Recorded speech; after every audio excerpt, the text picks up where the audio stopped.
কেউ ভুলেও বাজারে গিয়ে বাজার করবেন না, এখন থেকে বাজার করলে ফেসবুক থেকে বাজার করবেন। না হলে কিন্তু আসলে ফ্যামিলি সবার কাছে আপনি কালার হয়ে যাবেন। যেমন একটা উদাহরণ আপনাদেরকে দিচ্ছি।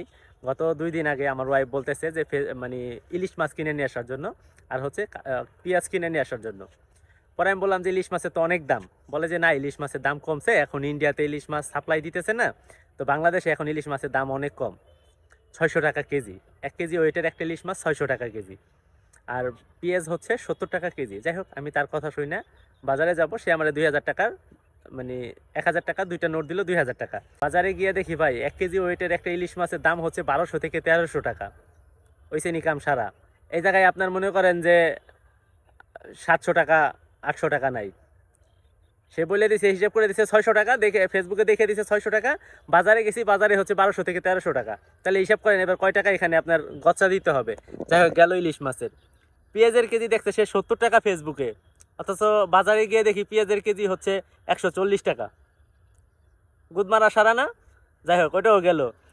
ফেসবুকে কাঁচামরিচ দেখাইতেছে 100 টাকা কেজি, আর বাজারে গিয়ে দেখি 400 টাকা কেজি। হয়েছে নি? কাম সারছে? তা আপনারা কি আর কেউ বাজারে গিয়ে বাজার করবেন? এখন থেকে ফেসবুক থেকে বাজার করবেন। আমি সকল স্টুডেন্ট ভাই বোনদের বলবো, যারা তোমরা এইসব প্রচার করতেছো, তোমরা একটা পেজ খুলো। তোমরা যে বলতেছো পেঁয়াজ 70 টাকা কেজি, তোমরা আরো 10 টাকা কেজিতে লাভ করে তোমরা অনলাইনে সেল করো।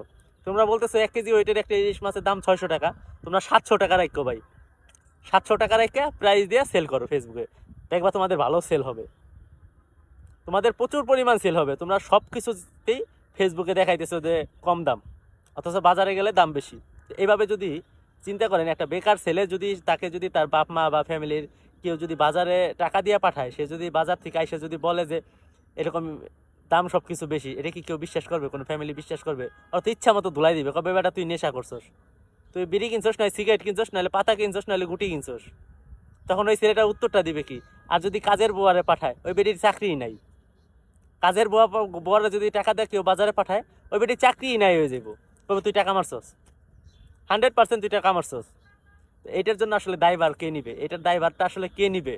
তা আপনারা কি ফেসবুক থেকে বাজার করবেন, না বাজারে গিয়ে বাজার করবেন? এখন ডিসিশন কিন্তু আপনাদের। ফেসবুকে আসলে কত কিছু যে দেখতে হয় আমাদের, সেটা কল্পনার বাহিরে। এখন এই স্টুডেন্ট ভাই বোনদের বলবো, ভাই তোমরা একটা ফেসবুক পেজ খোলো, তোমরা সব বাজারে বিক্রি করো, মানে অনলাইনে বিক্রি করো, আমরা ক্রয় করি, আমাদের কোনো আফসোস নাই, আমরা সুখী, আমরা অনেক শান্তিতে থাকতে পারবো ভাই। নাহলে কিন্তু এই যে দেখেন, বউয়ের অত্যাচার, বাপ মার অত্যাচার, মানে যারা চাকরি করে, বসের অত্যাচার, এগুলো মানে সহ্য করতে করতে তার জীবন শেষ। একটা পর্যায়ে দেখবেন তার চাকরিই চলে যাবে। এখন আসলে কথাগুলো হয়তো আপনাদের খারাপ লাগতে পারে, বাট এটাই বাস্তবতা। মানুষ আসলে ফেসবুকে বহুত কিছু দেখাই ফেলে, সব কিছুর দাম কমায় ফেলে, কিন্তু আসলে অ্যাকচুয়ালি সব কিছুর দাম এত কম না, এটা কখনো সম্ভব না। এত তাড়াতাড়ি সব কিছু দাম এত কমায় আনবে, এটা কখনোই সম্ভব না। এটা যদি আপনারা ভাইবে থাকেন তাহলে সম্পূর্ণ ভুল। আপনাদের মাথাটা আসলে ওয়াশ করে ফেলতেছে কিছু কিছু মানুষ, আপনাদের ব্রেনটারেও সম্পূর্ণটা ওয়াশ করে ফেলতেছে। এখন এগুলো আসলে আপনাদের বোঝা উচিত, এখনই সময় বোঝার।